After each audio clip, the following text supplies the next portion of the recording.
BJP की लोकसभा 2024 की पहली लिस्ट आई और इस पहली लिस्ट में उन्होंने कई बड़े नेताओं के नाम काट दिए। जो सेलिब्रिटी भी थे उनके भी नाम कटे हैं और जो उनके अपने नेता जो हिंदुत्व को लेकर लड़ाई हमेशा रखते थे उनका भी नाम कटा और उन्हीं नामों में से एक था प्रज्ञा सिंह ठाकुर का।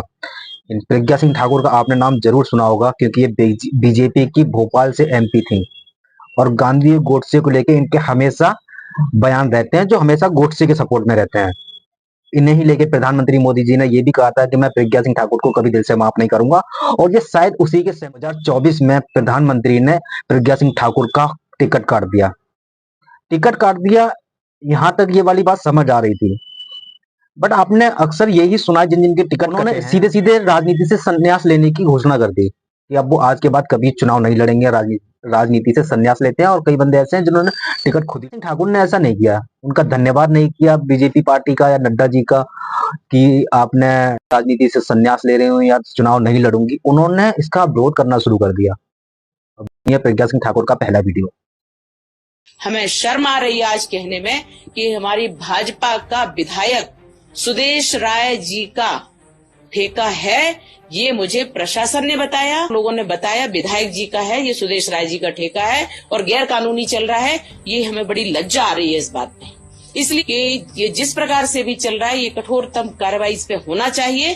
भारतीय जनता पार्टी हमारी पार्टी है, हम गर्व करते हैं उस पर, लेकिन अगर इस प्रकार का विधायक है तो मैं पार्टी से मांग करूंगी, शीर्ष नेतृत्व से मांग करूंगी कि इसको तत्काल इसके पद से हटाना चाहिए।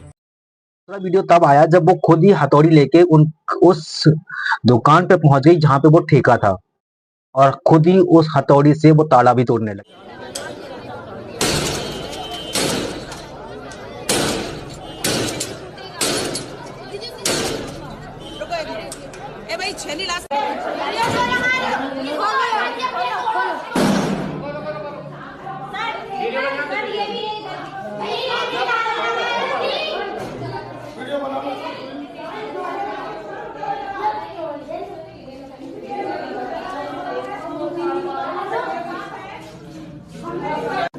बात करेंगे सर आपसे बात बोलिए।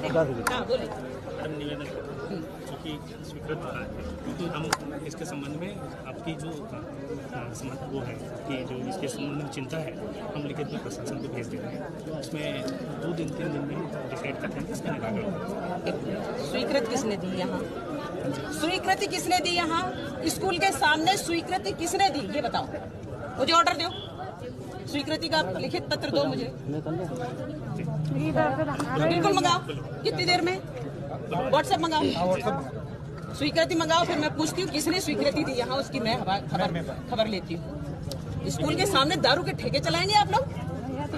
कंटिन्यू कुछ बच्चों से बात करते हैं। शर्म नहीं आती आप लोगों को?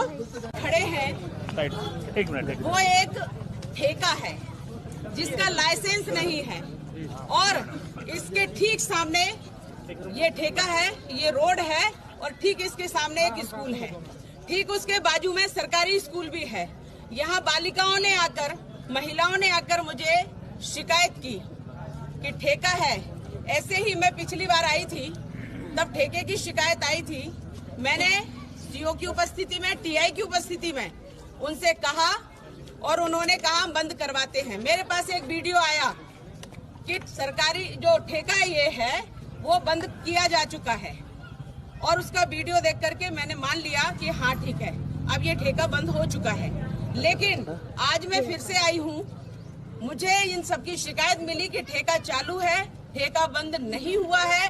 थोड़े दिन को हुआ था तो वो पीछे खिड़की से चालू था, लेकिन गैर कानूनी काम ना तो इसका लाइसेंस है जो मुझे जानकारी प्राप्त हुई और ना ही यहाँ ये उचित स्थान है कि ठीक स्कूल के सामने जहाँ बच्चियां पढ़ती हैं, जहाँ बच्चे विद्यार्थी हमारे शिक्षा ग्रहण करते हैं, उसके सामने, स्कूल के सामने ठेका बनाना गैर कानूनी है। और ये गैर कानूनी काम आज मैं उसी प्रकार से तोड़ रही हूँ हमारी बच्चियों के साथ मिलकर के कि अन्याय का प्रतिकार करना चाहिए, गैर कानूनी काम तुरंत समाप्त होना चाहिए इस नियम के अंतर्गत।